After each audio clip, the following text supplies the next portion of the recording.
సురభాజ తాళ మందిర బహుతాంస సురమండలకి సురభాజ గరే భగని తనక దివిదితాం దితాం తాం తై తై గణపతి నాం సదా వేణువాసర అమృత కుండలికి తారికడ బగదారికడ బగద బాలికజ వేణువాసరి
हमने कहा इसकी तुरंत रील बनाओ कि वहाँ कोई पुरुष नहीं है, केवल स्त्रियां ही स्त्रियां हैं।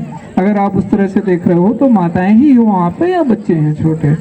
तो ये भ्रांति आप लोगों ने दूर कर दी, इसके लिए आप लोग बहुत बहुत साधुवाद बधाई के पात्र हैं। तो ये तो सबसे अच्छी बात हुई। दूसरा, हमारी जो संस्कृति है वो 6 चीजों पर आश्रित है। उनमें से है गौ, गौरी, गायत्री, गीता और बताओ क्या है, गुरु। तो ये जो हमारे चीजें हैं उनमें गौरी हम कहते हैं भारतीय नारी को। गौ तो गौ है ही, और गायत्री तो गायत्री है, और गंगा गंगा है, गुरु गुरु है। तो ये सबसे अच्छा हमें जो दर्शन मिला यहाँ पे कि सारी अभी भी देखो तो मातृशक्ति ही यहाँ पे ज्यादा है। तो ये मातृशक्ति के उद्भव का समय है और आप ही लोग हैं। आज कहा जाता है कि जिसकी जयंती है उनके ही गुण गाए, नहीं तो हम तो आप लोगों के ही गुण गाते हैं। तो इसलिए थोड़ा सा उनके बारे में भी, जिनका जन्मदिन है हनुमान जी का। तो आज अगर विश्व में सबसे ज्यादा किसी चरित्र की आवश्यकता है तो वो हनुमान जी जैसे चरित्र की आवश्यकता है। और जब कहा जाता है कि उनको सबसे बड़ा आशीर्वाद किसने दिया, माता सीता ने दिया। तो माता की भूमिका बहुत महत्व की होती है पुत्र या पुत्री को ऊपर बढ़ाने में। तो हनुमान जी ने अपने आप को तब पूर्ण माना जब सीता माता ने उनको आशीर्वाद दिया। राम के आशीर्वाद से उन्होंने पूर्ण नहीं माना था अपने को, क्योंकि कई वस्तुओं में वो राम से भी आगे जाते हैं। जितनी निस्वार्थता उनके अंदर है, राम को तो मर्यादा पालन करनी है, हनुमान मर्यादा का भी उल्लंघन करके विनम्र बने रहते हैं। तो अगर उनके लिए जो भी राम काज के लिए आवश्यक है वो सब करने में वो उद्यत रहते हैं, हमेशा तैयार रहते हैं। ऐसे भारत की, ऐसे बच्चों की हमें आवश्यकता है। और वो सब आप माताएं ही, पहली गुरु तो माता होती है, पहली गायत्री भी माता है, और एक तरह से कहो तो स्तनपान कराती है तो पहली गौ भी माता ही है। तो ये सारे जो 6 तत्व हैं वो एक तरह से मातृशक्ति की ही प्रकारांतर से साधना और व्याख्या है। तो मैं यही कहूँगा कि हनुमान जी में देखो एक विनम्रता है। ज्ञानवान तो उनको कहा है कि अविद्यावान गुणी अति चातुर, भी आप सब लोग पढ़ रहे थे। राम काज करिवे को आतुर, राम काज के लिए बहुत तत्पर रहते हैं कि कैसे भी काज करें। तो ऐसे चरित्रों का निर्माण हो। फिर हमने देखा सुंदर बच्चियों ने कितना अच्छा अद्भुत नृत्य किया, उनके हाव भाव देखो कितने मधुरता से उन्होंने, मैं देख रहा था कितने लय ताल में है वो सब, उनका पूरा विग्रह। तो ये सब है, तो मैं तो बहुत प्रसन्न हूँ यहाँ आके और ये सब देख के। तो मैं, क्योंकि आप लोग यहाँ राम के बारे में और मातृभाषा में सुनने का कुछ आनंद कुछ और ही है। तो हमारे सामने साथ में जब डॉक्टर मल्लिकार्जुन राव हैं, तो कहा जाता है कि राम कथा के गायक शिव ही हैं वास्तव में। और जय श्री राम, जय जय श्री राम। ఈ రోజు పవిత్రమైనటువంటి హనుమత్ జయంతి సందర్భంగా ఈ పవిత్రమైనటువంటి దేవాలయ ప్రాంగణంలో లక్ష్మీనారాయణ నగర్లో ఉపవిష్టులైనటువంటి ఆత్మీయ బంధువులందరికీ కూడా నమస్కరిస్తూ, చిన్నపిల్లల్ని అద్భుతమైనటువంటి కళాకారులుగా తీర్చిదిద్దినటువంటి తల్లిదండ్రులను కూడా ప్రత్యేకంగా అభినందిస్తూ, ఈనాటి కార్యక్రమంలో మనం ఎప్పుడూ మీరందరూ శ్రీరామ కథని వినే ఉంటారు, వినని వాళ్ళు ఎవ్వరూ ఉండరు.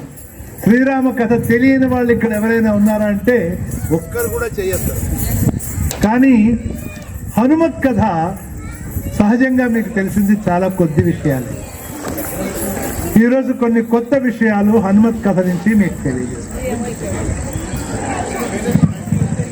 మనమందరం కూడా ఇందాక నుంచి చక్కటి కార్యక్రమాలు చూస్తూ ఆనందిస్తున్నాము.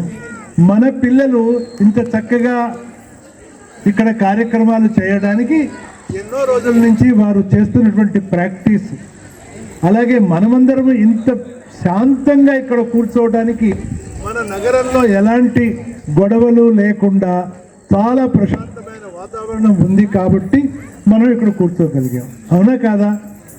మరి ఇదే సందర్భంగా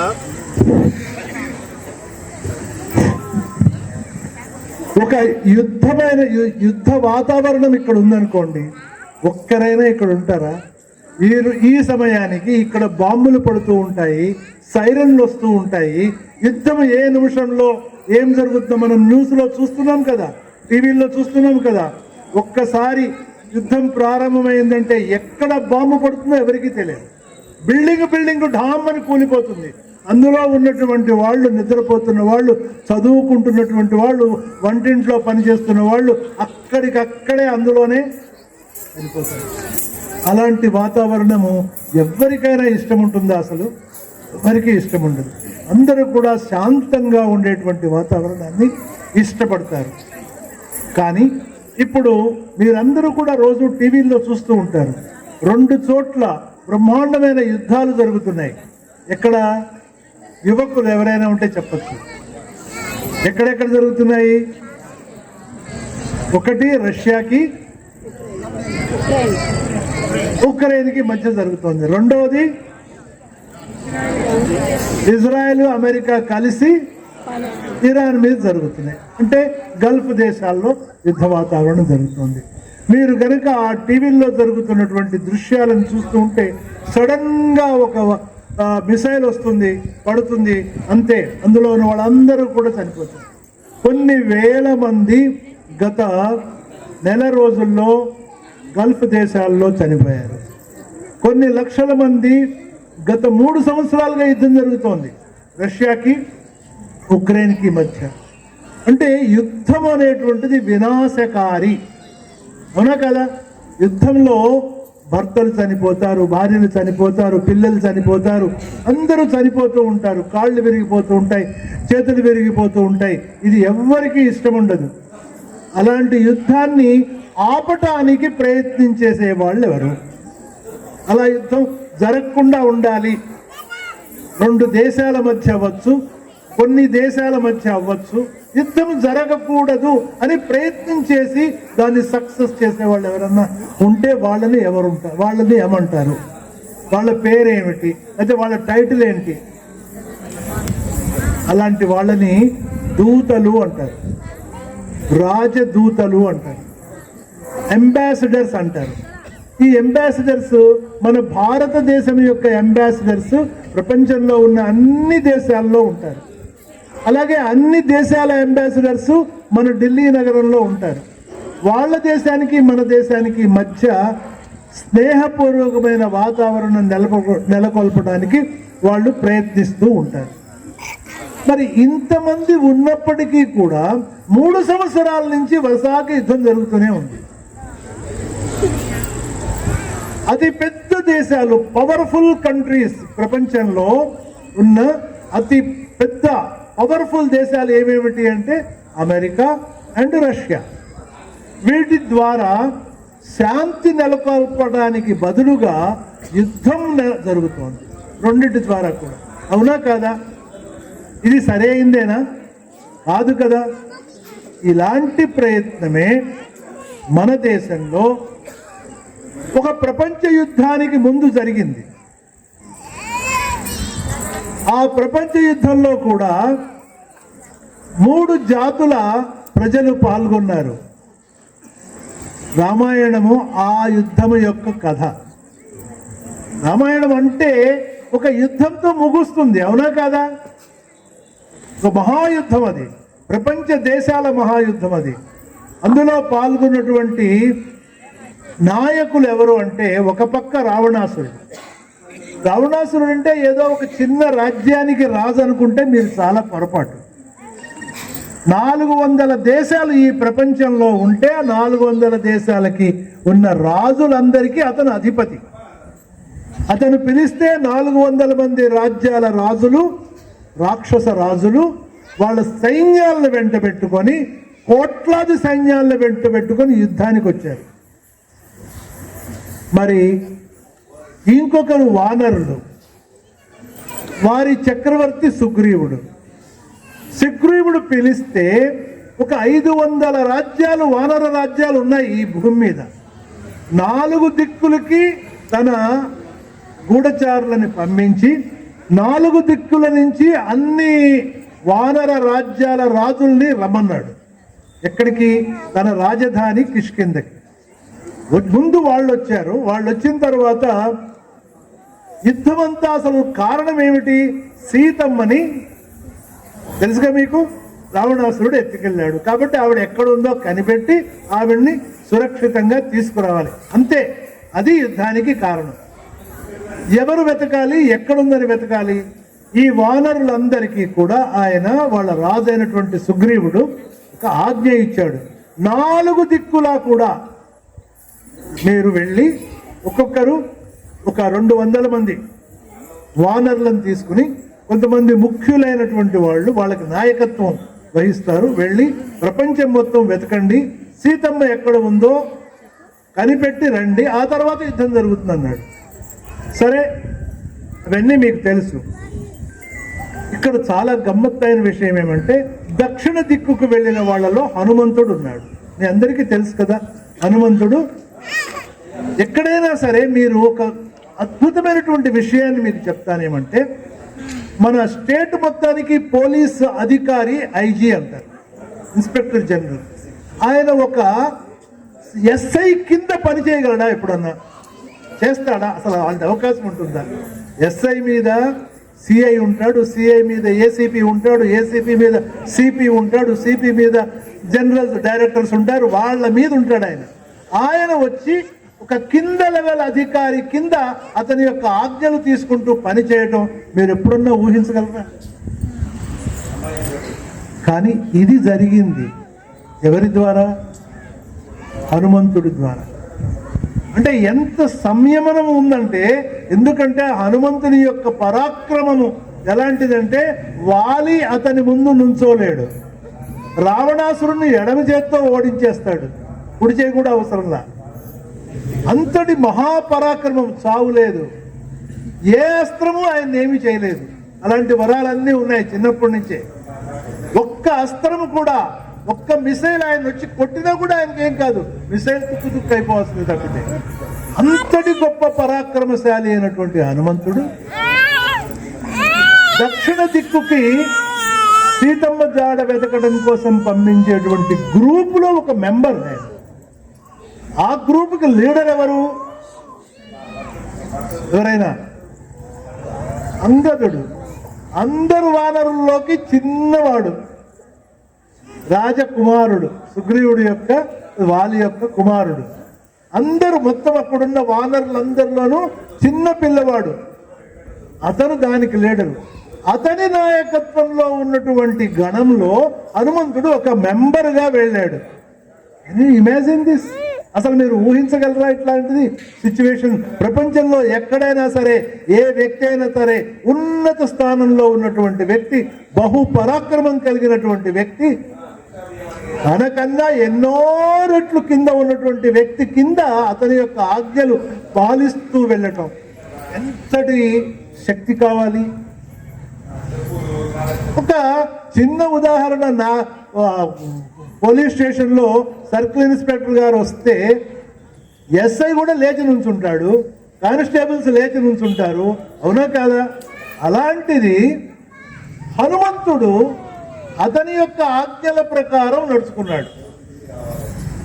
మొత్తము అక్కడ ఉన్నటువంటి వానరులందరిలోకి శక్తిశాలి ఎవరు అంటే హనుమంతుడే. ఆయనని మించినటువంటి శక్తిశాలి ఇంకొకడు లేడు.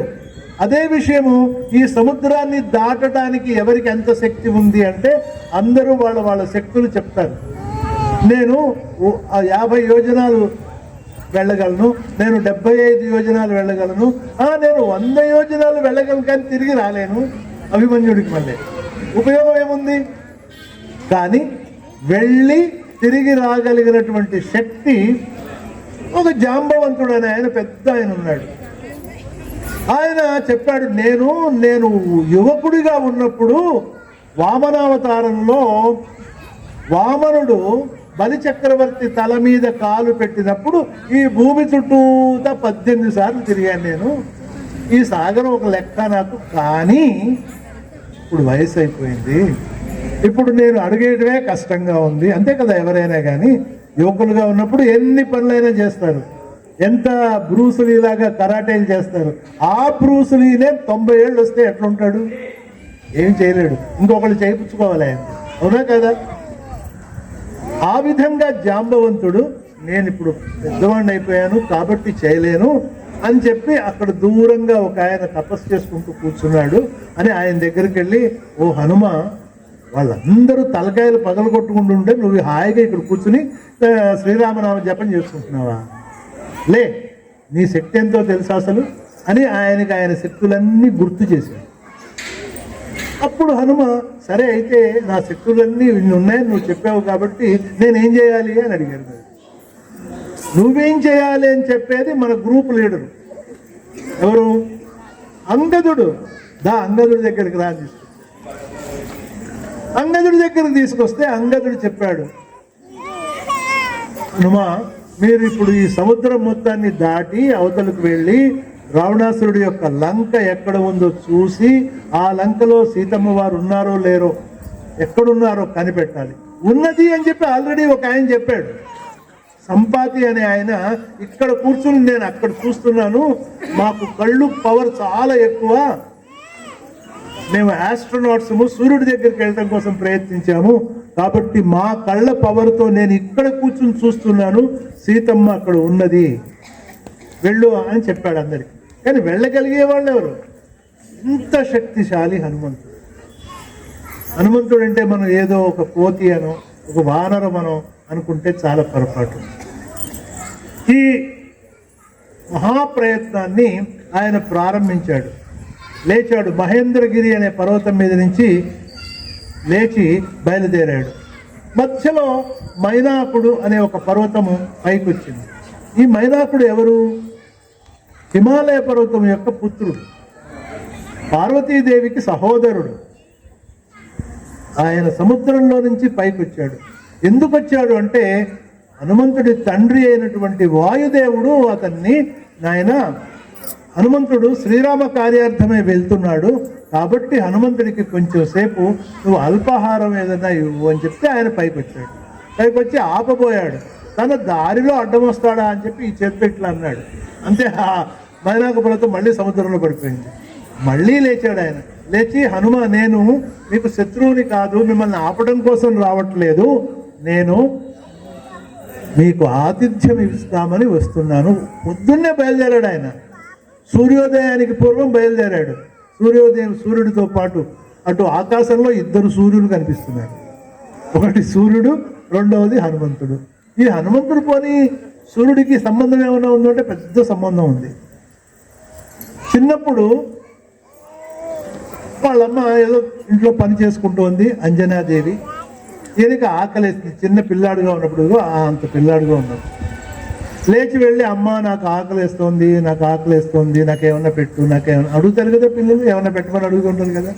అడిగితే ఆవిడ సరే ఆ పక్కన మామిడి చెట్టు ఉంది, ఆ మామిడికాయలన్నీ కోసుకు తినేయండి. వెళ్ళాడు, మొత్తం ఒక ఊపాడు, అన్ని కాయలు కింద పడ్డాయి, తినేసాడు. ఇది ఇంకా ఆకలిస్తోంది, నాకు ఆకలి తీరలేదు అన్నాడు. ఏం చెప్పాలి ఈవిడికి? ఒక్కోసారి విసుగొస్తుంది కదా తల్లులకి, ఒకటి వేస్తూ ఉంటారు. ఎందుకనంటే ఎంత తిన్నా ఏమిట్రా, అది పెట్టా కదా ఇది పెట్టా కదా అని. ఆఖరి అటు వెళ్తే అక్కడ పెద్ద మామిడి పండు ఉంది, కోసుకో, పచ్చగా ఉన్న పండ్లు మాత్రమే తినాలి, ఆకుపచ్చగా ఉన్నవి తినద్దు, పచ్చిగా ఉంటాయండి. అటు వెళ్ళేసరికి అక్కడ ఎర్రగా ఆకాశంలో అప్పుడే పైకి వస్తున్నాడు సూర్యుడు. ఇదే పండు మా అమ్మ చెప్పింది అనుకుని వెళ్ళిపోయాడు అంతే. వెళ్ళి ఆ సూర్యుడు భయపడ్డాడు. ఇదేమిటి, నాకు రాహు వచ్చి మింగుతాడని నాకు ఒక శాపం ఉంది, కానీ ఇతను రాహువు కాదే. అదే సమయానికి రాహువు కూడా వచ్చాడు సూర్యుడిని మింగడానికి. రాహువును ఒక్క కొట్టాడు, వాడు కింద పడిపోయాడు. రాహు ఇంద్రుడి దగ్గరికి పరిగెత్తుకెళ్ళాడు. ఇంద్ర, ఇంకొక రాహువును నువ్వు తయారు చేసావేంటి? నాకు కదా సూర్యుడిని తినే అవకాశం ఉంది, సూర్యగ్రహణం వస్తుంది అనమాట రాహు మింగేస్తే. మరి ఇంకొక రాహువును నువ్వు క్రియేట్ చేసి పెట్టావేంటంటే ఇంద్రుడు ఆశ్చర్యపోయాడు. ఇంకొక రాహువునా, నేను వస్తా పదా అని చెప్పి ఆయన వచ్చాడు. ఇంట్లో ఏదో కంప్లైంట్ ఇస్తే నాన్నగారు వస్తారు కదా, నేను చూస్తా పదా ప్రాబ్లం సాల్వ్ చేయడానికి అని పెద్ద పోజ్ పెట్టుకుంటూ ఆయన ఇంద్రుడు అక్కడికి వచ్చాడు. వస్తే నిజంగానే హనుమంతుడు వెళ్ళి సూర్యుడిని మింగేయబోతున్నాడు. సూర్యుడు లేకపోతే ఏమవుతుంది? చీకటి, ఏ చెట్లు చేమలు ఏమీ పెరగవు, దేనికి ఆహారం లేదు, ఏమీ ఉండదు. ఆ ఇంద్రుడికి భయం వేసింది. ఇదేమిటి, ఈ రాహు ఎవరు కొత్తగా అని చెప్పి వజ్రాయుధం తీసుకుని ఆ హనుమంతుడిని కొట్టాడు. ఆ దెబ్బ ఇక్కడ తగిలింది. సరే, వజ్రాయుధం చాలా పెద్ద ఆయుధం, అది ఉన్న మిసైల్స్ అన్నిటిలోకి పెద్ద మిసైల్ అది ఆ రోజుల్లో. ఇప్పుడు మనకి యుద్ధం జరుగుతోంది కదా, ఆ యుద్ధంలో జరిగే మిసైళ్ల పేర్లు ఎవరైనా మీకు ఎవరికైనా తెలుసా? మన భారతదేశం తయారు చేసిన మిసైళ్ల పేర్లు కూడా తెలియదా? బ్రహ్మోస్ మన సింధూర్ ఆపరేషన్ లో బ్రహ్మాండమైన విజయం సాధించాం కదా. తెలుసుకోవాలి మీరందరూ, ఇవన్నీ తెలుసుకోవాలి. ఇంట్లో వంట చేసుకోవడమే కాదు, ఇవన్నీ తెలుసుకోవాలి ప్రపంచంలో ఏం జరుగుతోంది అని. ఈ విధంగా బ్రహ్మోస్, అగ్ని, ఇంకా ఎన్నో మిసైల్స్ ఉన్నాయి, థాడ్ మిసైల్స్ బయట దేశాలవి. ఈ అన్ని మిసైళ్ల కన్నా పవర్ఫుల్ ఇంద్రుడి యొక్క వజ్రాయుధం. ఆ వజ్రాయుధంతో కొట్టాడు. కొడితే చిన్నపిల్లాడు ఇక్కడ దెబ్బ తగిలింది, పడిపోయాడు. వెంటనే ఆ వాయుదేవుడికి కోపం వచ్చి ఆయన తీసుకుని ఒక గుహలోకి వెళ్ళిపోయాడు. గాలి లేదు, ఇందాకనేమో సూర్యుడు లేకపోతే వెలుతురు లేదు అనుకున్నాము, ఇప్పుడేమైంది? గాలి లేదు. గాలి లేకపోతే మనం బతకగలమా? మనమే కాదు, ఏ ప్రాణి బతకలేదు. అన్ని ప్రాణులు బ్రహ్మదేవుడి దగ్గరికి వెళ్ళి మొరపెట్టుకున్నాయి. ఇదేమి స్వామి, ఇందాకనేమో చీకటి అయింది, ఇప్పుడేమో గాలి లేదు, ఎలా బతకాలి మేమందరం అంటే, అప్పుడు బ్రహ్మదేవుడు వచ్చి ఆ పిల్లవాడిని తీసుకుని ఒళ్ళో పెట్టుకుని హనుమంతుడిని అతని దవడ మీద నిమిరి అతనికి మళ్ళీ స్పృహ వచ్చింది. నీకు నేను గోల్డ్ వరాలు ఇస్తున్నాను, నీకు ఏ ఆయుధమో నీ మీద పనిచేయదు ప్రపంచంలో. ఆఖరికి నా యొక్క పర్సనల్ బ్రహ్మాస్త్రం అని ఉంది, మనం బ్రహ్మోస్ అంటాం కదా, అట్లాంటిది అనమాట. ఆ బ్రహ్మోస్ బ్రహ్మదేవుడి నుంచి వచ్చిందే మనం పేరు పెట్టుకున్నాం. ఆ బ్రహ్మాస్త్రం వేస్తే కూడా నీ మీద పనిచేయదు. ఇక ఏ ఆయుధం పనిచేస్తుంది ఆయనకి? ఏ ఆయుధం పనిచేయదు. ఇక అందరూ దేవతలు వచ్చి ప్రతి దేవత తమకున్న ఆయుధాల్ని హనుమంతుడికి ఇచ్చారు, అనేక రకాల వరాలు ఇచ్చారు. ఆఖరికి బ్రహ్మదేవుడు, నీకు అసలు మృత్యువే లేదు, మృత్యువు లేకుండా వరం ఇచ్చాడు. హనుమంతుడికి మృత్యువే లేదు. ఇప్పుడు ఇక్కడ ఈ సభలో కూర్చుని ఉంటాడు హనుమంతుడు. ఎక్కడెక్కడైతే శ్రీరామ నామం జపం చేస్తూ ఉంటామో, శ్రీరామ కథ చెప్పుకుంటూ ఉంటామో, ఎక్కడెక్కడైతే హనుమత్ కథ చెప్పుకుంటూ ఉంటామో, అక్కడ హనుమంతుడు తప్పకుండా వచ్చి తీరుతాడు. మన మధ్యలో ఉన్నాడు, మన కథ వింటూ ఉంటాడు. మరి హనుమంతుడు ఇక్కడ ఉన్నప్పుడు మీలో ఎవరైనా లేచి వెళ్ళిపోతారా? మీ ఇష్టం.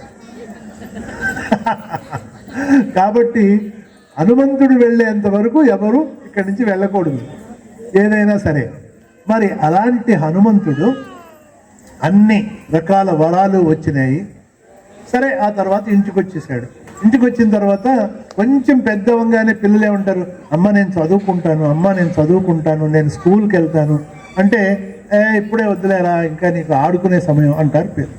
ఇవాళ రేపు అలా అనటం లేదనుకోండి తల్లులు ఎవరు, ఎప్పుడెప్పుడు వీడు స్కూల్కి పోతాడా, ఇంట్లో మనకు గోల్ లేకుండా ఉంటుందా అని చెప్పేసి కిండర్ గార్డెన్లు, ఎల్కేజీలు, యూకేజీలకే పంపించేస్తున్నారు. మా చిన్నప్పుడు 5 ఏళ్ల దాకా అసలు స్కూల్కి వెళ్ళేవాళ్ళం కాదు, 5 ఏళ్ల తర్వాత స్కూల్కి వెళ్ళేవాళ్ళం. ఇప్పుడు అలా కాదు. కానీ అప్పుడు మరి హనుమంతుడు ఆ మాట అడగంగానే ఆవిడ ఏం చేస్తుందంటే, సరే మరి ఈయనకి తగిన గురువు కావాలిగా. ఈయనేమో ఒకటే అల్లరి, ఆస్తా కుస్తా అల్లరి కాదు, అక్కడున్న మునులందరికీ గడ్డాలు పీకుతాడు, జుట్టు పీకుతుంటాడు, ఏదో ఒకటి చేస్తూ ఉంటాడు. ఇంత అల్లరి పిల్లాడిని భరించగలిగే గురువు ఎవరైనా ఉండాలి కదా. సరే అప్పుడు ఆమె ఏం చెప్పిందంటే, ఇగో అక్కడున్నాడు చూసావా సూర్యుడు, ఆయన దగ్గరికి వెళ్ళు, ఆయన చెప్తాడు నీకంది. వెంటనే వెళ్ళిపోయాడు చదువుకోవడానికి. ఇంట్లో పిల్లలకి మళ్ళీ మారాన్ చేయలే, వెళ్ళిపోయి సూర్యుడికి ఎదురుకుండా. మళ్ళీ సూర్యుడు భయపడ్డాడు, ఇదేంటి ఒకసారి ఇదివరకు వచ్చాడు నన్ను మింగిపోయాడు, ఇప్పుడు మళ్ళీ వస్తున్నాడు ఎందుకు అని చెప్పి భయపడుతుంటే నమస్కారం చేశాడు. నమస్కారం చేసి, గురువు మీరు నాకు విద్య నేర్పాలి అన్నాడు. మిమ్మల్ని గురువుగా నేను స్వీకరిస్తాను, మీరు నన్ను శిష్యుడిగా స్వీకరించి నాకు విద్యాభ్యాసం చెయ్యండి అని అడిగాడు. అడిగితే సూర్యుడు ఒక మాట అన్నాడు, నేను అసలు 24 గంటలు ఒక చోట నుంచోను, ఏదన్నా ఎదురుగుండా కూర్చుంటే కదా చెప్పేది, మీరందరూ కూర్చున్నారు కాబట్టి నేను మాట్లాడుతున్నాను, నేను కూడా కూర్చున్నాను కాబట్టి మీరు వింటున్నారు. నేను నడుస్తూ వెళ్ళిపోతూ ఉంటే మీరు వింటారా? వినరు కదా. అలాగే ఆయన ఎప్పుడు అలా తిరుగుతూనే ఉంటాడు. మరి నువ్వు నా నుంచి ఎలా నేర్చుకుంటావు అని అడిగాడు. ఏం పర్వాలేదని చెప్పి భూమికి ఆ చివర ఒక పాదము ఈ చివర ఒక పాదం పెట్టి మీరు వెళ్తూ ఉండండి, మీరు ఉదయం లేవంగానే తలని ఇట్లాగా తీసుకెళ్ళి మీరు అస్తమయం అయ్యేంత వరకు మీ వంకే చూస్తూ మీరు చెప్పిన ప్రతి మాట నేర్చేసుకుంటాను. ఇది ఆయన తెలివితేటలు అంత చిన్న వయసులో. ఆ విధంగా హనుమంతుడు సర్వ విద్యలు చాలా కొద్ది కాలంలో నేర్చుకున్నాడు. నేర్చుకుని నిజానికి హనుమంతుడు ఎవరో తెలుసా మీకు? అసలు సుమేరు పర్వతం దగ్గర ఉన్నటువంటి ఒక బ్రహ్మాండమైన రాజ్యం, ఆ రాజ్యాన్ని పరిపాలించే రాజు పేరు కేసరి, అతని భార్య అంజనాదేవి. ఈ అంజనాదేవి ఆ సమయంలో ఇంద్రలోకంలో ఒక అద్భుతమైనటువంటి దేవతా స్త్రీ. ఆమెని ఇక్కడికి భూమండలం మీదకి పంపించడం జరిగింది. ఎందుకంటే నీ ద్వారా ఒక అద్భుతమైన వ్యక్తికి జన్మనివ్వాలి కాబట్టి, అంత వ్యక్తికి జన్మనివ్వగలిగేటువంటి శక్తి కలిగినటువంటి దేవతా స్త్రీవి నువ్వే అని చెప్పి దేవతలందరూ ఆమెను ఇక్కడికి పంపించారు. ఎలాగైతే శ్రీ మహావిష్ణువు శ్రీరాముడిలాగా మానవ అవతారం ఎత్తాడో, అంజనాదేవి కూడా ఆ విధంగా మానవ అవతారంలో ఇక్కడికి వచ్చింది. ఆవిడ కేసరి అనే రాజుని వివాహం చేసుకుంది. అంటే హనుమంతుడు పుట్టిన తర్వాత అతను ఎవరు? ఒక రాజకుమారుడు. శ్రీరాముడు పుట్టిన తర్వాత శ్రీరాముడు ఎవరు? ఒక రాజకుమారుడు. అంటే తండ్రి తరువాత రాజు అయ్యే అర్హత శ్రీరాముడికి ఉంది. అలాగే తండ్రి తరువాత సుమేరు రాజ్యం మొత్తానికి రాజు అయ్యే అర్హత ఎవరికి ఉంది? హనుమంతుడికి ఉంది సహజంగా. కానీ ఆ సుమేరు రాజ్యం ఎక్కడుంది? హనుమంతుడి యొక్క వాహనం ఏమిటో మీరు ఎవరైనా చెప్పగలరా? ఒంటె. ఒంటెలుండే ప్రాంతం ఏది? ఎడారులు. ఇప్పుడు ఎడారుల్లో అతి పెద్ద ఎడారి ఏది? సహారా ఎడారి.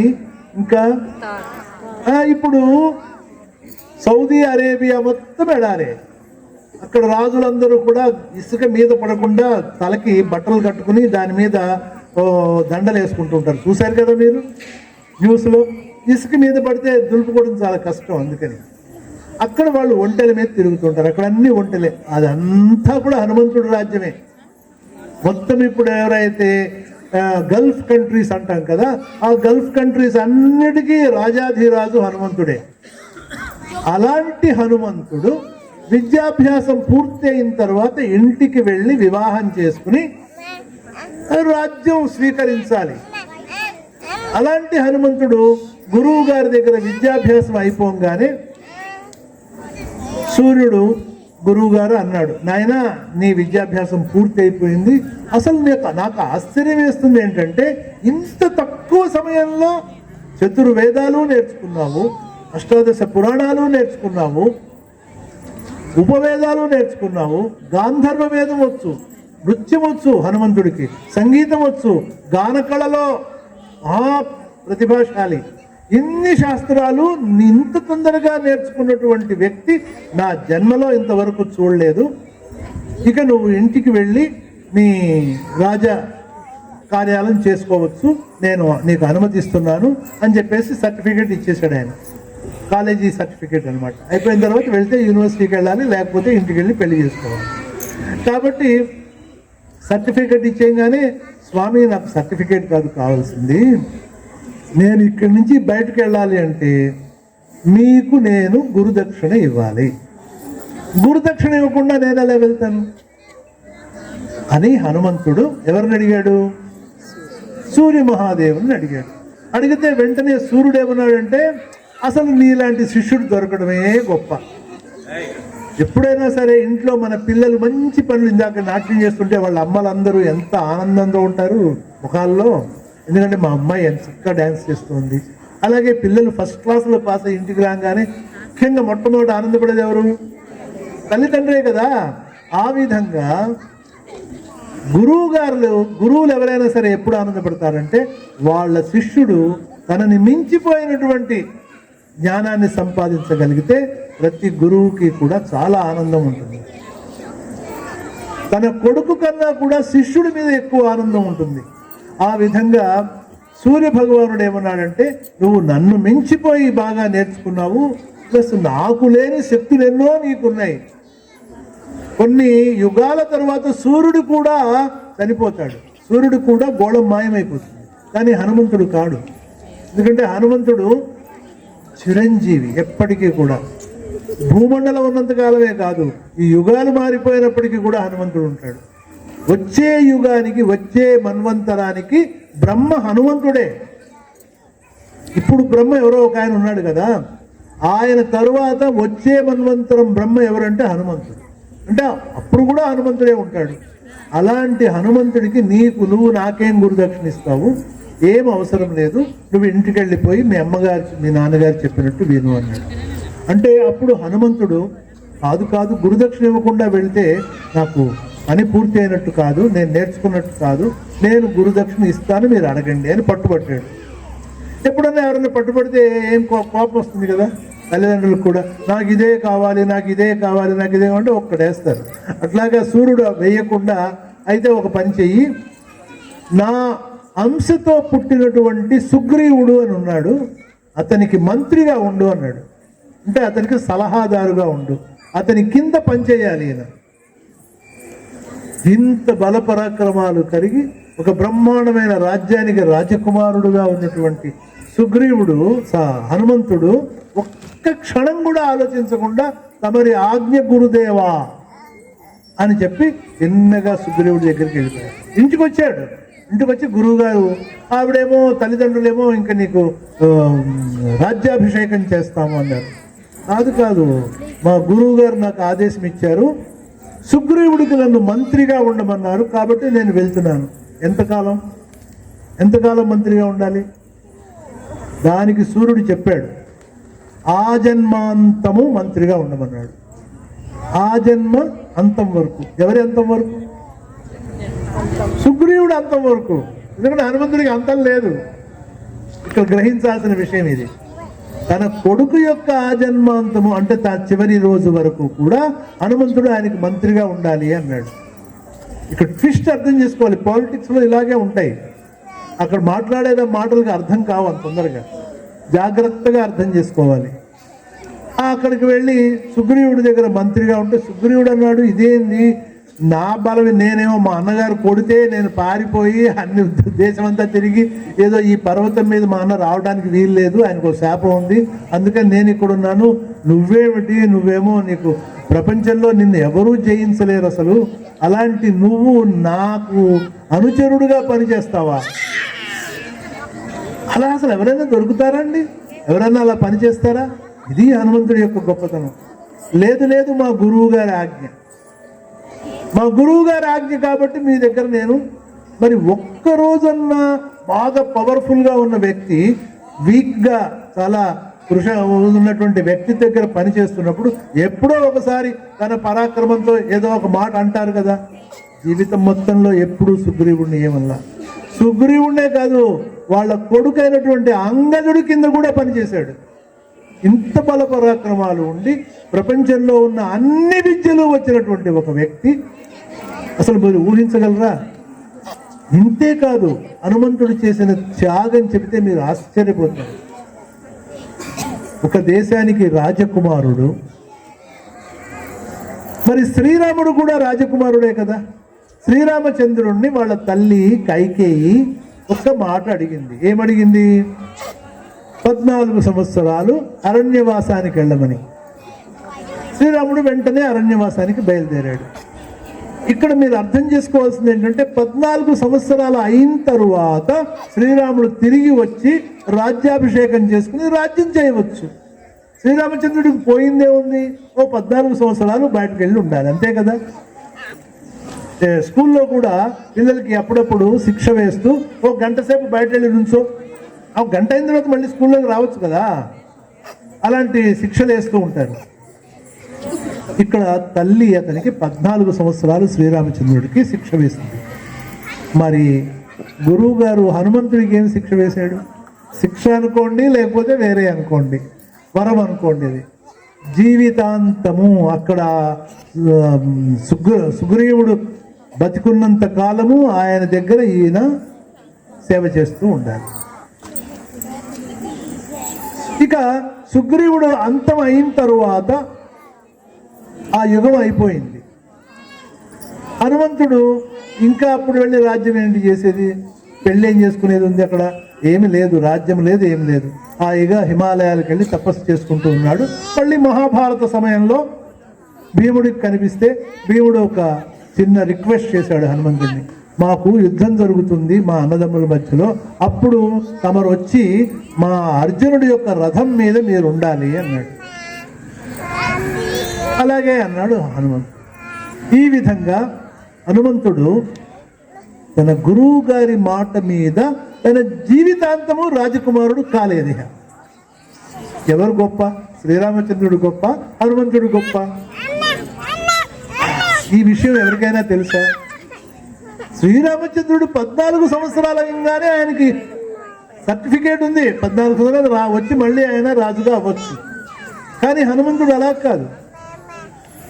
సుగ్రీవుడు చనిపోయి ఎప్పటికి చనిపోతాడు, ఆయన చనిపోయేంత వరకు ఈయన ఎప్పుడు చచ్చిపోతావు ఎప్పుడు చచ్చిపోతావు ఎప్పుడు చచ్చిపోతావు అని అడగడు కదా. సుగ్రీవుడిని అడుగుతాడా? అడగడు కదా. మరి అంతటి త్యాగశీలి హనుమంతుడు.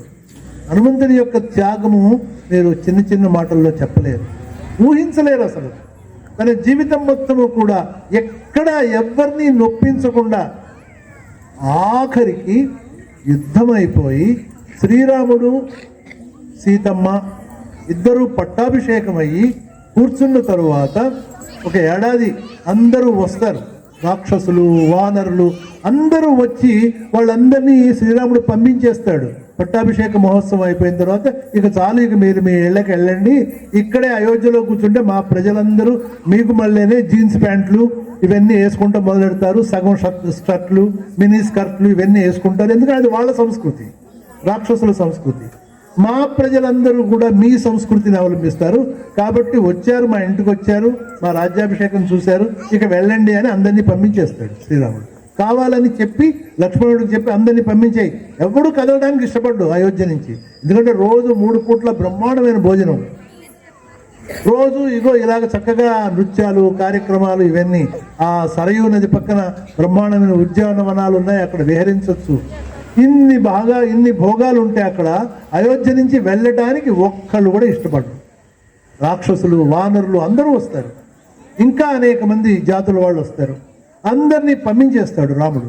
లేకపోతే వీళ్ళుంటే అయోధ్యలో ప్రజలందరూ పాడైపోతారు, వీళ్ళ భాష మారిపోతుంది. అయోధ్యలో ప్రజలు సంస్కృతంలో మాట్లాడేవాళ్ళు, వీళ్ళ భాషలు వేరు, వానరుల భాష వేరు. నేను పసిఫిక్ ఓషన్ అని చెప్పి పెద్ద మహాసముద్రం ఉంది. ఆ మహాసముద్రంలో దగ్గర 3 లక్షల దీవులు ఉన్నాయి, ద్వీపాలు. అక్కడికి వెళ్ళాను నేను. అక్కడంతా వానరులు ఉన్నారు, ఇప్పుడున్నారు. నేను వానరులతో ఫోటోలు దిగాను, వానరులతో మాట్లాడాను. వానరుల యొక్క భాష వేరే ఉంది. సంస్కృతము మాట్లాడినప్పటికీ ఇప్పుడు మనం ఆఫీస్కి వెళ్తే ఇంగ్లీష్లో మాట్లాడతాం, ఇంట్లో అది మాట్లాడుకోం కదా. అట్లాగే హిందీలో మాట్లాడతాం, కానీ ఇంటికి వచ్చేసరికి అలాగే వానరులు కూడా వాళ్ళ ఇళ్లల్లో వాళ్ళు మాట్లాడుకునే భాష పేరు మీకు తెలుసుకోవాలని ఉందా? తెలుసుకుంటారా? దాని పేరు ఐతోక. మీరు గూగుల్లో కొట్టచ్చు కూడా, దొరుకుతాయి ఇవన్నీ. ఐతోక అనే భాష వానరులు మాట్లాడుకునే భాష. ఆ పుస్తకం కూడా తెచ్చాను నేను. ఆఖరికి ఒక పుస్తకం 90 సంవత్సరాల క్రితం ప్రింట్ అయిన ఒకే ఒక కాపీ నాకు దొరికింది ఒక ఐలాండ్లో. అక్కడికి వెళ్ళి ఆ పుస్తకం తెచ్చాను. ఆ పుస్తకాన్ని స్టడీ చేస్తున్నా ప్రస్తుతం. వానరుల భాష అన్నమాట. ఈ విధంగా వానరులు కొన్ని వేల దేశాలలో ఉండేవారు ఆ రోజుల్లో. మరి ఇన్ని వేల దేశాల నుంచి వారందరూ కూడా యుద్ధం కోసం వచ్చారు. సరే, హనుమంతుడిని సీతమ్మ ఒక మాట అడిగింది.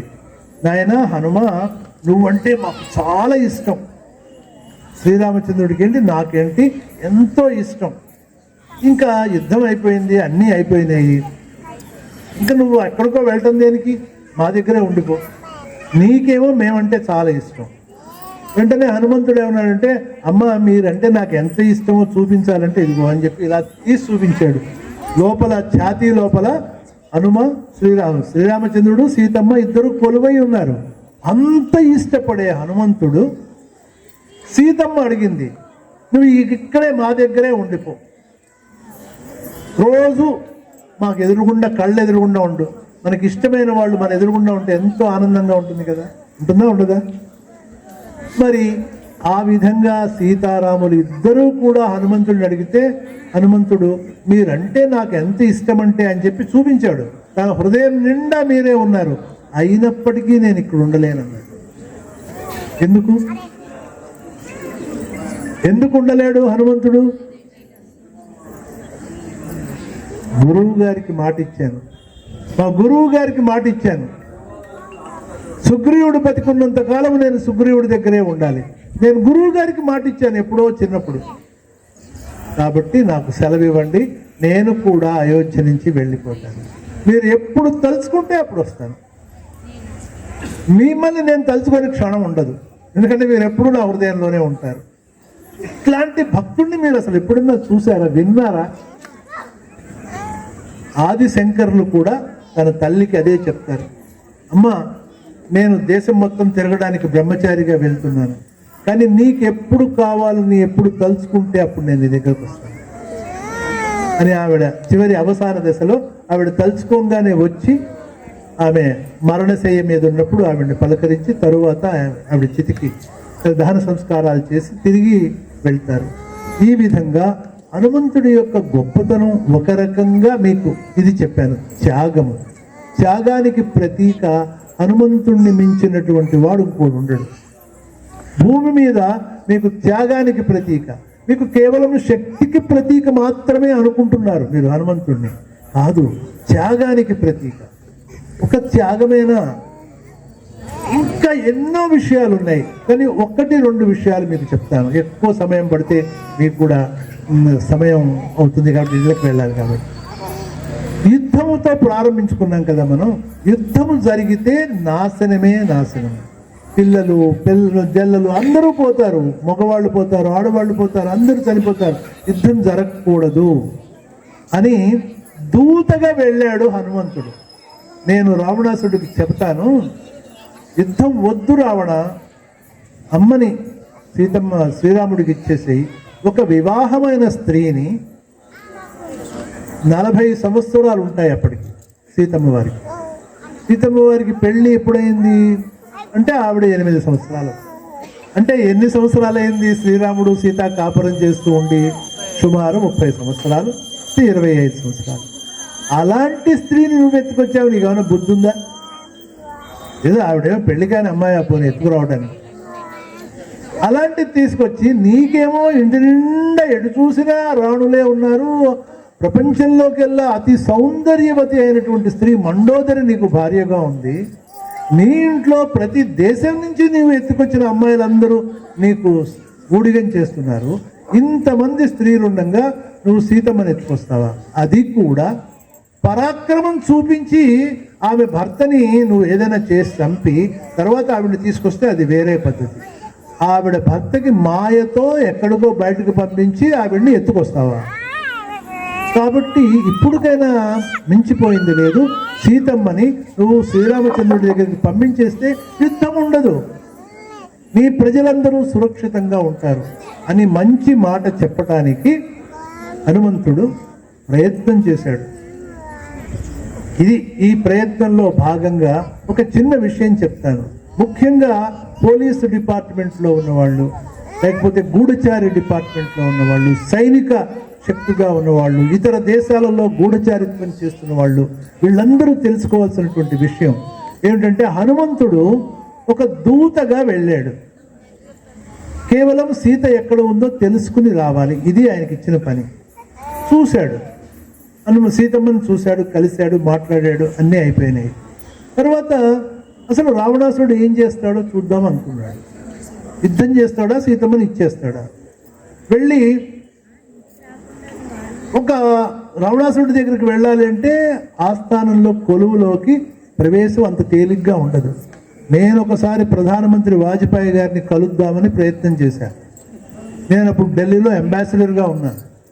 అయినప్పటికీ ఒక విషయం మీద మాట్లాడటానికి ఆయన చివరి దాకా ఆయన రూమ్ దాకా వెళ్ళనిచ్చి అక్కడ సెక్రటరీస్ ఆపి మీరు ఆయనతో ఏం మాట్లాడాలనుకుంటున్నారో ఏం చెప్పాలనుకుంటున్నారో మాకు చెబితే మిమ్మల్ని లోపలికి పంపిస్తా ఉన్నాను.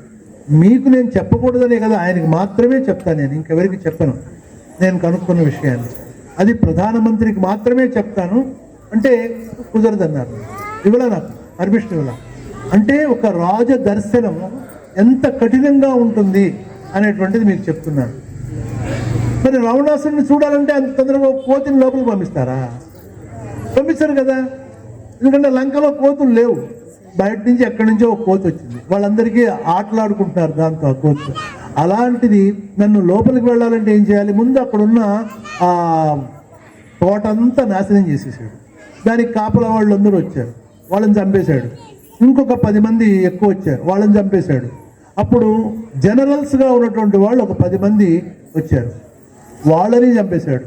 ఆఖరికి 5,000 సైన్యం తీసుకుని మొత్తము ఆర్మీ చీఫ్ రావణాసురుడు యొక్క కొడుకు అక్షయ కుమారుడు వచ్చాడు. ఆర్మీ చీఫ్ ఒక దేశం కాదు, ప్రపంచంలో రాక్షస దేశాలు ఎన్నున్నాయో అన్ని దేశాలకు సంబంధించిన ఆర్మీ చీఫ్ హనుమంతుడు ముందుకు వస్తే యుద్ధం చేసి కాళ్ళు 2 పుచ్చుకుని గరిగరా తిప్పి చంపేశాడు, నేలకేసుకుంటే. అప్పుడు ఎయిర్ ఫోర్స్ చీఫ్ ఇంద్రజిత్ వచ్చాడు సైన్యం తీసుకుని. ఆయనకి కూడా పట్టుబడ్డాడు ఆయన. కానీ ఆయన బ్రహ్మాస్త్రం వేస్తే బ్రహ్మగారికి గౌరవ సూచకంగా పట్టుబడినట్టుగా నటించాడు. రావణాసుడి దగ్గరికి తీసుకువెళితే చెప్పాల్సిందంతా చెప్పాడు. అయినా వినలేదు. నీ దేశంలో ఉన్న ప్రజలందరూ ఏడుస్తారు, తర్వాత యుద్ధం వస్తే అందరికీ నష్టం జరుగుతుందని చెప్పాడు. వినిపించుకోకుండా ఈయన తోకకి నిప్పు పెట్టాడు. ఎక్కడైనా సరే యుద్ధం జరిగితే 2 దేశాల మధ్యలో ఒక దేశం రెండో దేశానికి మొట్టమొదటి యుద్ధం చేయరు. ఆ దేశం యొక్క ఎకనామిక్ అంటే వాళ్ళ యొక్క సర్వ సంపదలని ముందు నాశనం చేస్తారు. వాళ్ళ దేశంలో ఉన్న డబ్బు నాశనం చేస్తారు. వాళ్ళ దేశంలో ఉన్న ఆహారము, నీళ్లు ఇవన్నీ నాశనం చేస్తారు. అంటే వాళ్ళందరూ వాళ్ళే చచ్చిపోయేట్టుగా, వీళ్ళు వెళ్ళి యుద్ధం చేయక్కర్లా. కానీ ఇక్కడ గమ్మత్తుగా హనుమంతుడు అవేమీ చెయ్యొద్దు అని అనుకుంటే వాళ్లే వచ్చి హనుమంతుడికి తోకకి నిప్పు పెట్టారు. ఏం చేయాలి? సరే అని అన్ని ఇళ్ళు కాల్చేశాడు. లంక మొత్తం కాలిపోయింది. ఆఖరికి యుద్ధం సమయానికి శ్రీరాముడు అక్కడికి వెళ్తే అప్పటి వరకు వాళ్ళు ఇంకా ఇల్లు కట్టుకోవాలి. ఎవరు లంకలో ఒక్కడికి ఇల్లు లేదు, ఒక్కడికి తప్పితే. ఆ ఒక్కడెవరో మీకు తెలుసు, విభీషణుడు ఇల్లు తప్పితే మిగతా అన్ని ఇళ్ళు కాల్చేశాడు. వాళ్ళ సంపదలన్నీ కాలిపోయినాయి, ఇంట్లో ఉన్న వస్తువులు కాలిపోయినాయి, తినేందుకు తిండి కాలిపోయింది, అన్నీ కాలిపోయినాయి. అంటే ఒక్కడు మన దేశం నుంచి వెళ్ళి ఇతర దేశాలకు వెళ్ళి, అంటే మన యొక్క ఒక గూఢచారి లేదా ఒక దూత చైనాకు వెళ్ళి చైనా యొక్క ఆర్మీ హెడ్ని చంపేసి ఎయిర్ ఫోర్స్ హెడ్ని కూడా చితక్కొట్టి ఆఖరికి లోపలికి వెళ్ళి షీ జిన్పింగ్ని కలిసి మాట్లాడి రాగలిగినటువంటి ధైర్యము ఒక్క గూఢచారి, ఒకే ఒక్క గూఢచారి. అది హనుమంతుడు అంటే. మనకి ఈ మధ్య ఒక మాట వినిపిస్తోంది. దురంధర్ సినిమా చాలా మంది చూసే ఉంటారు. అందరు ఘుసేంగేవి ఔర్ మారేంగేవి. ఈ మాట ఎక్కడి నుంచి వచ్చిందో తెలుసా మీకు? అసలు ఇది మొట్టమొదటి అన్నది మోడీ గారు కాదు, మొట్టమొదటి అన్న వ్యక్తి హనుమంతుడు. అందరు ఘుసేంగేవి ఔర్ మారేంగేవి అని ఆయన నిజంగా చేసి చూపించాడు. ఒక్కడు వెళ్ళాడు, లంకలోకి దూరాడు, లంకలోకి వెళ్ళాడు, లంక మొత్తాన్ని కాల్చేశాడు. అందరికీ భయం వచ్చేసింది హనుమంతుడు అంటే. ఒకే ఒక్కడు సినిమా కాదండి, ఒకే ఒక్కడంటే హనుమంతుడు అంతే. అలాంటి హనుమంతుడి బొమ్మని ఎప్పుడు జేబులో పెట్టుకు తిరుగుతాడు ఒక అమెరికా ప్రెసిడెంట్. తెలుసా మీకు? ఒబామా పేరున్నారు కదా. ఆయన ఒకసారి భారతదేశానికి వచ్చినప్పుడు తన జేబులో నుంచి ఒక హనుమంతుడి బొమ్మ తీశాడు. నేను ఎప్పుడూ నాకు ఆదర్శం ఈయనే. ఎందుకంటే ఈయన ఒక్కడు రాక్షస జాతులన్నింటినీ నాశనం చేసేసి ఆ దేశం మొత్తాన్ని ఇది చేసి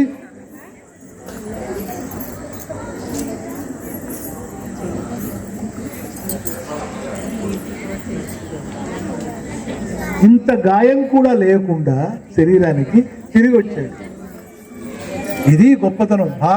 ఈ దేశం యొక్క బీజాలు, ఈ దేశం యొక్క శక్తికి ప్రతీక హనుమంతుడు.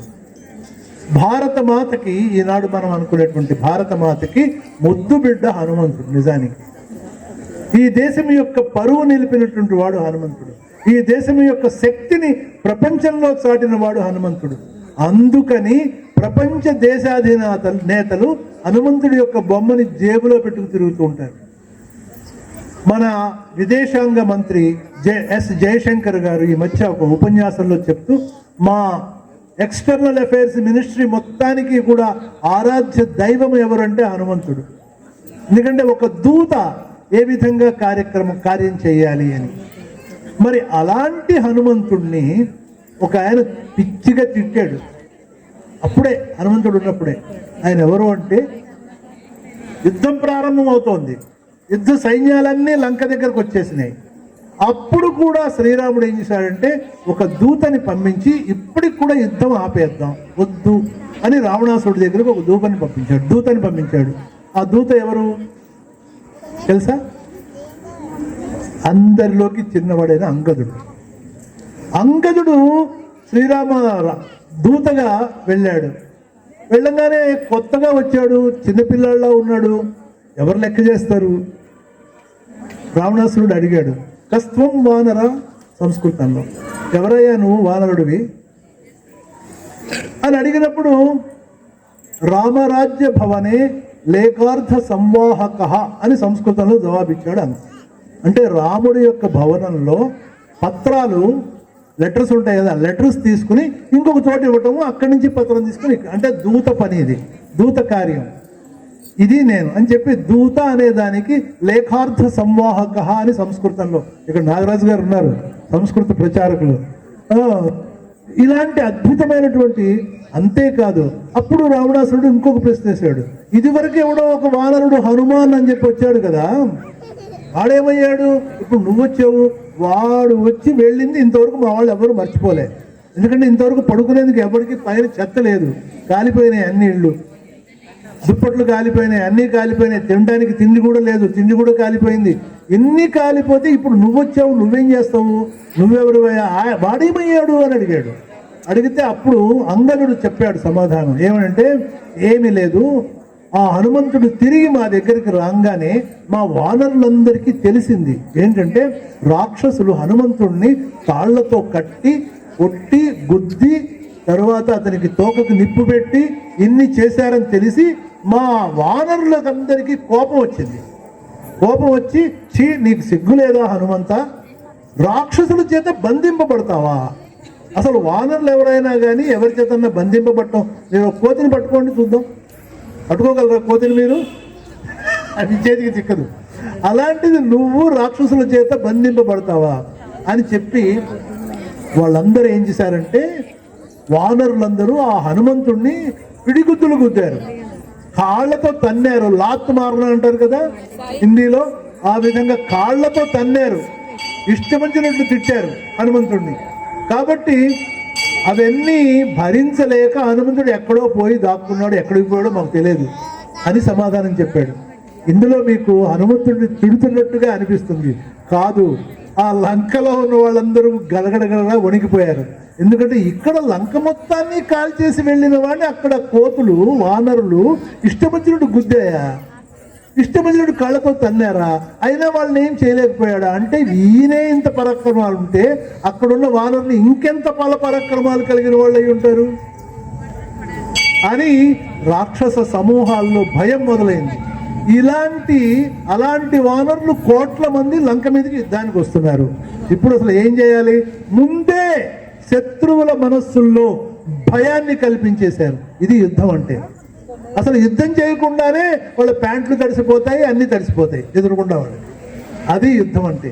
ఈ విధంగా మనం చెప్పుకుంటూ వెళితే ఒక 2 రోజుల పాటు హనుమంతుడి గురించే చెప్పుకోవచ్చు. హనుమంతుని యొక్క బల పరాక్రమాలు, శక్తియుక్తులు, ఆయన యొక్క తెలివితేటలు, మాతృభక్తి, పితృభక్తి, అలాగే ప్రభుభక్తి, శ్రీరాముడి యొక్క భక్తి ఎంత ఉండేది. అలాగే మహాభారత యుద్ధంలో యుద్ధమంతా అయిపోయిన తర్వాత శ్రీకృష్ణుడు అర్జున నువ్వు దిగు అంటాడు, రథం నుంచి దిగుతాడు. హనుమ నువ్వు వెళ్ళిపో అంటాడు, హనుమంతుడు వెళ్ళిపోతాడు. అప్పుడు శ్రీకృష్ణుడు ఇద్దరు ఒకేసారి ఆ రథం మీద నుంచి దూకేస్తారు. రథం మండిపోతుంది. ఇదేంటి ఇంత అద్భుతమైనటువంటి రథము మండిపోతుంది, కాలిపోతుంది ఏంటి అని అర్జునుడు అడుగుతాడు.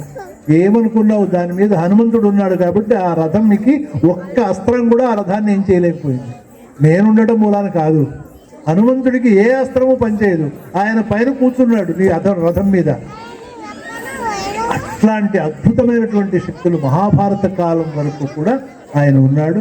ఆ తరువాత ఈ కాలంలో కూడా ఇక్కడ ఎక్కడైతే హనుమంతుని యొక్క కీర్తన జరుగుతుందో, ఎక్కడైతే శ్రీరామచంద్రుని యొక్క రామాయణ కథాగానం జరుగుతుందో, మనం ఇంతవరకు చెప్పుకున్నదంతా కూడా రామాయణ కథాగానమే.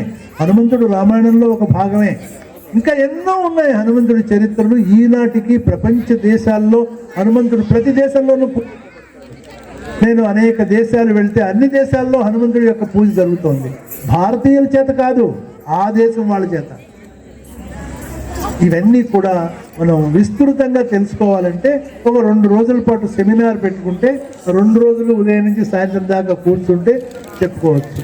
కానీ ఇప్పటికి సమయాతీతం అవుతుంది కాబట్టి, సమయ పాలన చేయాల్సినటువంటి అవసరం ఉంది కాబట్టి ఈ సమావేశానికి నాతో పాటు ఉన్నటువంటి యోగాచార్య యోగి మహారాజ్ నందకిషోర్ గారికి, అలాగే ఈ దేవాలయ ప్రధాన అధ్యక్షులు, తర్వాత నాగరాజ్ గారు, సంస్కృత ప్రచారకులు, ప్లస్ ఇక్కడ విచ్చేసినటువంటి పత్రికా ప్రముఖులు, టీవీ ప్రముఖులు, అలాంటి వాళ్ళు ఎవరైనా ఉంటే వాళ్ళకి, అలాగే మాతలందరికీ కూడా ఇంత ఓపికగా కూర్చుని మీరందరూ గౌరవించింది మమ్మల్ని కాదు, మీరు గౌరవించింది హనుమంతుడిని.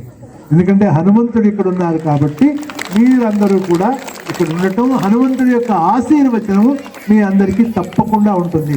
ముఖ్యంగా మీ పిల్లలందరికీ కూడా హనుమంతుడిని వాళ్ళు రంజింపజేశారు. వాళ్ళ యొక్క నృత్యంతో ఎవరిని ఆనందపరిచారు? హనుమంతుడిని ఆనందపరిచారు. కాబట్టి ఆయన యొక్క ఆశీస్సులు పిల్లల మీద ఎప్పుడూ ఉంటాయి అని తెలుపుతూ ఈ సమావేశానికి నన్ను పిలిచినందుకు అందరికీ కూడా ధన్యవాదాలు తెలియజేస్తూ మీ అందరినీ సంతోషపెట్టాను అని తలుస్తూ నా వాణికి ఇంతటితో విరామం ఇస్తాను. నమస్కారం.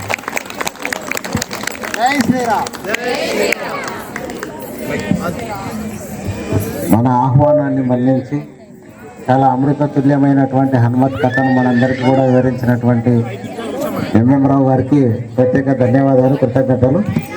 అమ్మ, మనందరికీ కూడా చక్కనైనటువంటి అన్నప్రసాదం ఉంది కాబట్టి ప్రతి ఒక్కరు కూడా హనుమత్ ప్రసాదాన్ని స్వీకరించే వెళ్ళాలి. ఎవరు కూడా ప్రసాదం తిరస్కరించకూడదు. మీరు దయచేసి అందరూ కూడా ఇక్కడే ఉండాల్సిందిగా మనవి చేసుకుంటున్నాను. అమ్మ, ఒక్క 2 నిమిషాలండి, 2 నిమిషాలు. స్వస్తిక పోనండి. పిల్లలకు బహుమతి ప్రదానం జరుగుతుంది. పైకెక్కమ్మా.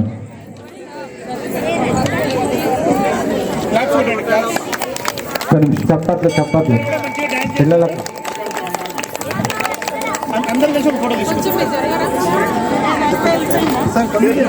నమస్తే.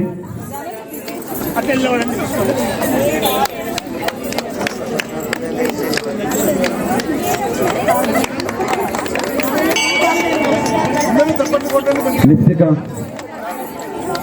హనుమత్ దర్శనం చేసుకుని వాళ్ళు వెళ్ళి దర్శనం చేసుకోండి. లిప్సిక ఇటు చూడాలమ్మా. మౌనిక, మౌల్య, కొంచెం గట్టిగా చెప్పాలి పేర్లు. ఏ పేరు? ధన్విశ్రీ. కొంచెం గట్టిగా చెప్పండి, పేర్లు గట్టిగా చెప్పండి. ఆశ్లేష, సుదీక్ష, హిమశ్రీ. నాగరాజు గారితో తీసుకోండి. అదేవిధంగా చిరంజీవి గారు, లవకుమార్ గారు ఎక్కడున్నా ఇక్కడ రావాలి. అదేవిధంగా రంజిత్ బాబు గారు, పిల్లలకు మరి హనుమంతుని సంతోషపరిచినటువంటి నాట్యము వాళ్లకు బహుమతి ఇవ్వవలసిందిగా రంజిత్ కుమార్ గారు. ఇక్కడ చూడాలి అందరు కూడా, ఒకసారి ఇక్కడ చూడండి అందరు. ఇప్పుడు అదేవిధంగా మన మల్లికార్జున సార్ గారు మేడంకు వీళ్ళందరికీ గురువు గారు కదా డ్యాన్స్ నేర్పించారు కదా, వారికి శాల్వాతో మరి మా మహిళా సోదరులు వారికి మహిళతో సత్కరించవలసిందిగా మనవి చేస్తున్నాం. మరి అదేవిధంగా మల్లికార్జునరావు గారు మెమోంటోను సమర్పించాలని కోరుకుంటున్నాం. వీణా మేడం, ఈ పాప నా చివరికి ఆ పాపని కిందికి దింపండి, కనిపిస్తలేదు. చిన్నపిల్లలు కిందికి దిగండి, పెద్దవాళ్ళు పైకెక్కండి.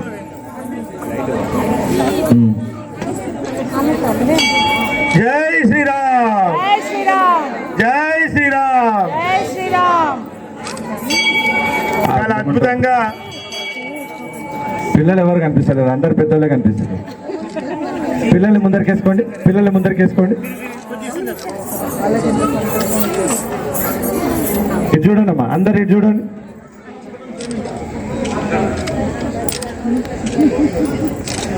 అరే నువ్వు వంగిపోతున్నావు రా, వెనక్కి జరుగు. నువ్వు జై శ్రీరామ్. Thank you. మరి ఈ యొక్క కార్యక్రమానికి మరి మాకు ఈ రోజు హనుమ జయంతి సందర్భంగా ఇక్కడ అవకాశం ఇచ్చినటువంటి నాగరాజు గారికి, అదేవిధంగా చిరంజీవి గారికి, మరి వారి బృందానికి అందరికీ కూడా వారందరికీ కూడా మాకు ఈ యొక్క అవకాశం కల్పించినందుకు ప్రత్యేకంగా మా ఆలయం తరఫుకెళ్ళి వారికి ప్రత్యేక ధన్యవాదాలు తెలుపుకుంటున్నాం. అదేవిధంగా మరి పిలిచినటువంటి వెంబడే మరి జడ్చల్రావు, అదేవిధంగా బాదేపల్లి